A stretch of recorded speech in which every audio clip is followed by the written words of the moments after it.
स्वागत है आप सभी का हमारे खास कार्यक्रम प्रहार में और मैं हूं आपके साथ प्रगति शर्मा।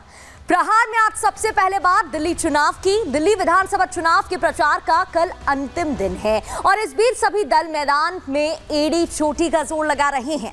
बीजेपी की कमान खुद प्रधानमंत्री मोदी ने संभाली। उन्होंने आम आदमी पार्टी पर जमकर प्रहार किया और बजट में मध्यम वर्ग को दी गई छूट का पूरा गुणागरित जनता को समझाया। वहीं बीजेपी के दिग्गज नेता भी मैदान में डटे दिखाई दे रहे हैं। तो आप संयोजक केजरीवाल की बात करें तो केजरीवाल ने भी चुनाव आयोग को पत्र लिखकर नई मांग कर डाली है। क्या है मांग जिस पर सियासत तेज हो गई है, बताएंगे आज। फिर बात होगी मिल्कीपुर की। मिल्कीपुर में महाटक्कर की। मिल्कीपुर उपचुनाव का प्रचार अपने चरम पर है। इस बीच मुख्यमंत्री योगी आदित्यनाथ वहां बड़ी रैली करते नजर आए और वोटरों को सपा से सावधान रहने को कहा। अखिलेश यादव कल मिल्कीपुर पहुंचेंगे और उनके सामने बड़ी चुनौती है कुंदर की और कटहरी हारने के बाद अपने गढ़ मिल्कीपुर को बचाना। फिर बात होगी महाकुंभ के तीसरे अमृत स्नान की, जहां प्रशासन बिल्कुल रिस्क लेने के मूड में नहीं है और जीरो एरर पॉलिसी के तहत काम कर रही है। प्रयाग से ताजा तस्वीरें आप तक पहुंचाएंगे और क्या है योगी का नया प्लान, डिटेल में बात होगी। आगे बात वक्फ पर काउंटडाउन की करेंगे। जल्द ही वक्फ बिल सरकार ला सकती है और कल जेपीसी की रिपोर्ट टेबल की जाएगी। इसके अलावा शुरुआत करेंगे सबसे पहले दिल्ली में सियासी सुपर संडे के साथ।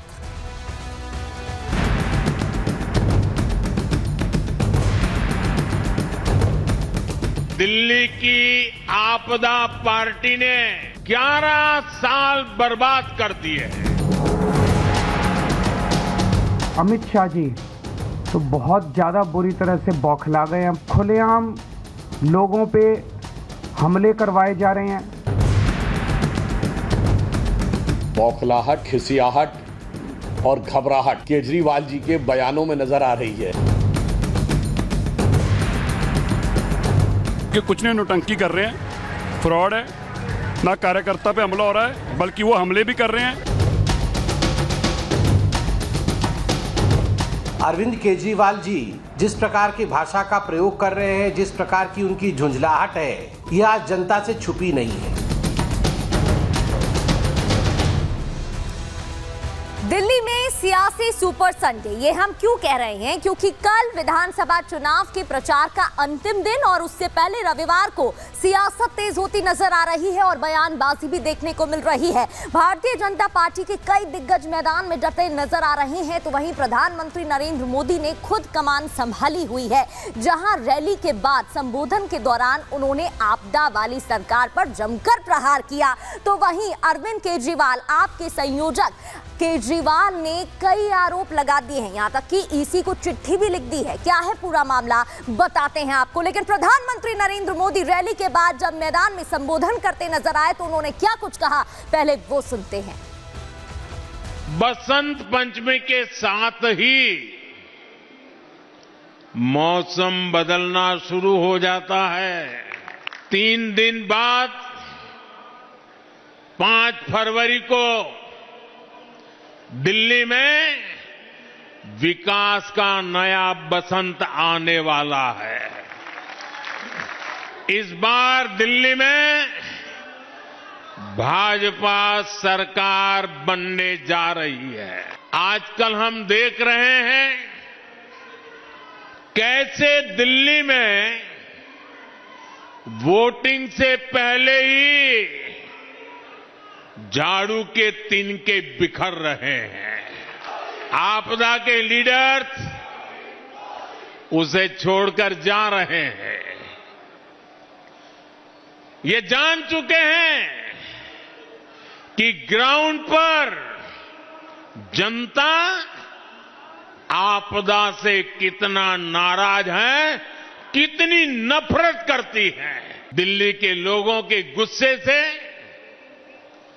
आपदा पार्टी इतनी घबरा गई है कि हर घंटे झूठी घोषणाएं कर रही है। ये बात अलग है कि दिल्ली की जनता के सामने आपदा वालों का नकाब उतर चुका है।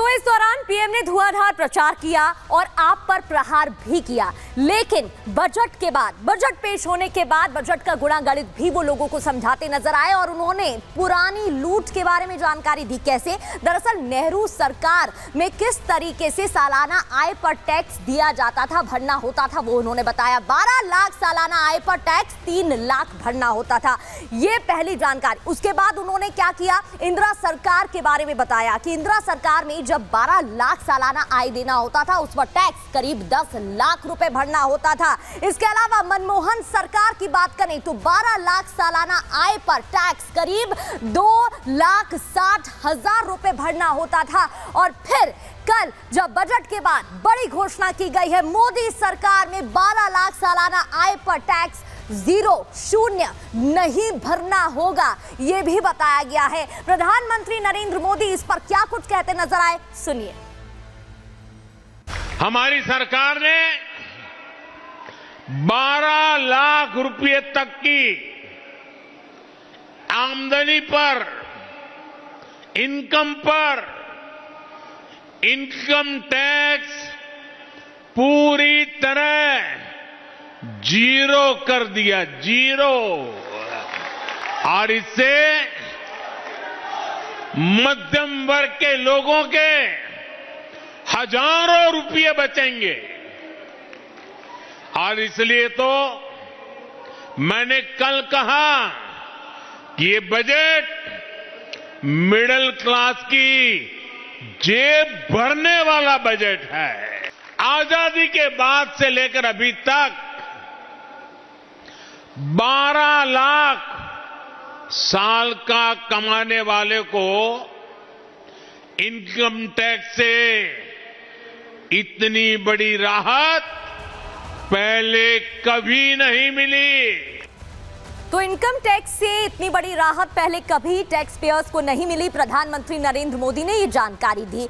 अब आपको वो तस्वीरें भी दिखाते हैं जहां भारतीय जनता पार्टी के कई दिग्गज मैदान में ताकत झोंक रहे हैं, चाहे अलग अलग बीजेपी के राज्यों के सीएम की बात करें या फिर केंद्रीय मंत्री की बात हो। केंद्रीय मंत्री अश्विनी वैष्णव को आप इन तस्वीरों में देख सकते हैं। फिर उत्तराखंड के मुख्यमंत्री पुष्कर सिंह धामी, मोहन यादव जो कि मध्य प्रदेश के मुख्यमंत्री हैं, इसके अलावा सांसद रवि किशन मैदान में रैली करते हुए और साथ ही बीजेपी के प्रत्याशी के लिए वोट की अपील करते नजर आए और धुआंधार प्रचार भी करते नजर आए। तो इसलिए सियासी रविवार देखने को मिला क्योंकि यहां पर लगातार जो बीजेपी के दिग्गज नेता हैं, वरिष्ठ चेहरे हैं, वो प्रचार करते हुए नजर आए। और आगे बढ़ते हुए हमारी टीम ने सांसद रवि किशन से बात की। रवि किशन दरअसल रैली कर रहे थे, इस दौरान बीजेपी प्रत्याशी के लिए वोट की अपील करते नजर आ रहे थे। इस दौरान रिपब्लिक भारत की टीम ने उनसे बात की, चुनाव को लेकर क्या कहा, सुनिए। भ्रष्टाचारियों से त्रस्त होके, इन झूठों से त्रस्त होके, मोदी के गारंटी पर विश्वास करके हर इंसान अब मोदी जी के लिए भाजपा को जिता रहे हैं। कल जो बजट आया, हर मिडिल क्लास, हर गरीब इतना खुश है। ये जो ऊर्जा देख रहे हैं, इस बार स्वीप करेगी भाजपा, बहुत बड़े बहुमत के साथ जीत रही। झाड़ू वाले जा रहे हैं, मोदी जी आ रहे हैं, पूरे दिल्ली की आवाज है। गए, इनका समय गया। झूठे लोगों का, ये लोगों ने बर्बाद, नर्क बना दिया यार, बर्बाद कर दिया दिल्ली।